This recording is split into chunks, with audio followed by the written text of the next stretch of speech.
नमस्कार। एक अन्य वीडियो के साथ खजुहट कविता कोश में फिर आपका स्वागत है। इस वीडियो में यूपी बोर्ड के इंटरमीडिएट हिंदी और सामान्य हिंदी पाठ्यक्रम में निर्धारित सूरदास कृत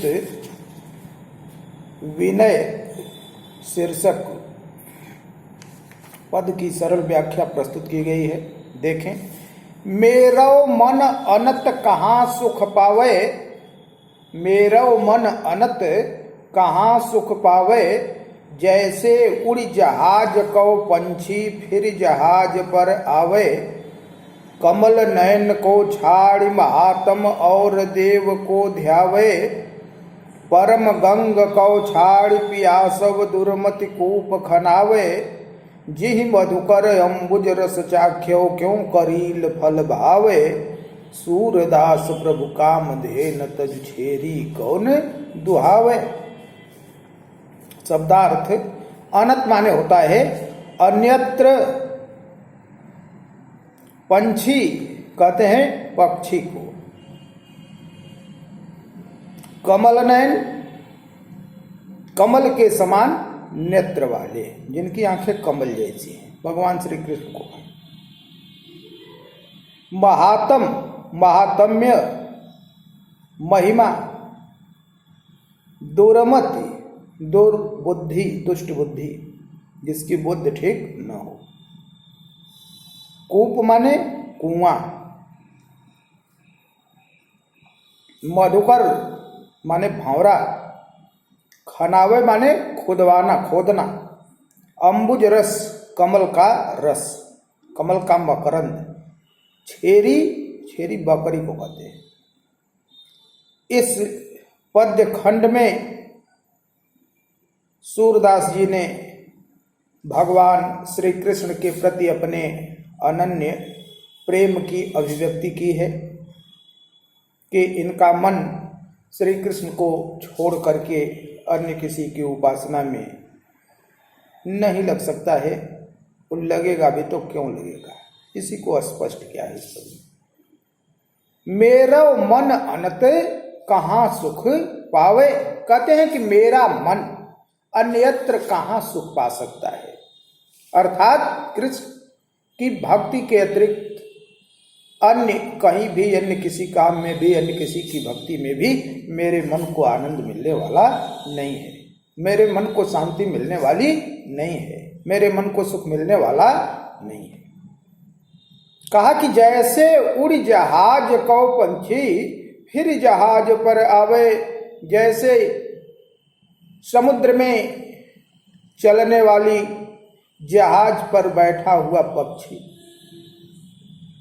जहाज पर से उड़ता है, लेकिन चक्कर काट करके घूम करके फिर जब उसे बैठना होता है तो उसी जहाज पर ही आता है, क्योंकि उसके अतिरिक्त उसे बैठने के लिए कोई ठौर, कोई ठिकाना, कोई जगह नहीं होती है। वैसे ही कहते हैं कि मेरा मन भी सब तरह से भ्रमित होकर के, सब ओर से घूम करके भगवान श्री कृष्ण के चरण कमलों में ही विश्राम पाता है, उसे अन्य कहीं भी शांति मिलती नहीं है।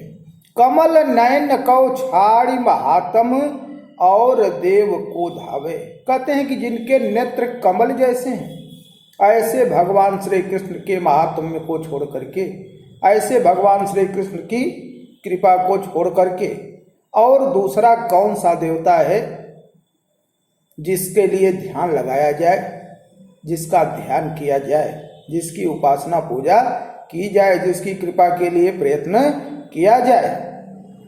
परम गंग को छाड़ी प्यासो, कहते हैं जैसे कोई प्यासा व्यक्ति हो, प्यास लगी हो, गंगा का पवित्र जल उपलब्ध हो, उसको छोड़ करके दुर्मत कूप खना, कुएं का निर्माण करता है, तो वह कौन होगा? दुर्मति, कोई दुष्ट बुद्धि ही होगा, कोई निर्बुद्धि होगा, जिसकी बुद्धि भ्रष्ट हो गई होगी।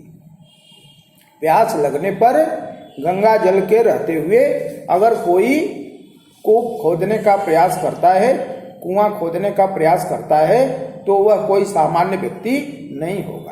वह कोई समझदार व्यक्ति नहीं होगा, वो कोई दुष्ट बुद्धि ही होगा जिसकी मति मारी गई होगी कि वो व्यर्थ में कूप खोदने का प्रयास करे। क्यों? क्योंकि न तो इतना जल्दी कूप खोद पाना संभव है, और यदि खोद भी लिया तो कुएं का जल गंगा के जल के बराबर कभी नहीं हो सकता है।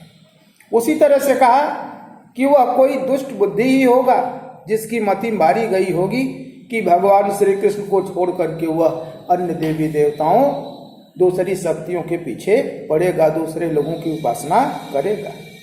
ये ही मधुकर अंबुज रस चाख्यो क्यों करील फल भावे। कहते हैं कि जिस मधुकर ने, जिस भंवरे ने अंबुज रस का पान कर लिया, कमल के रस का पान कर लिया है, उस भंवरे को करील का तीखा फल क्यों अच्छा लगेगा? नहीं लगेगा।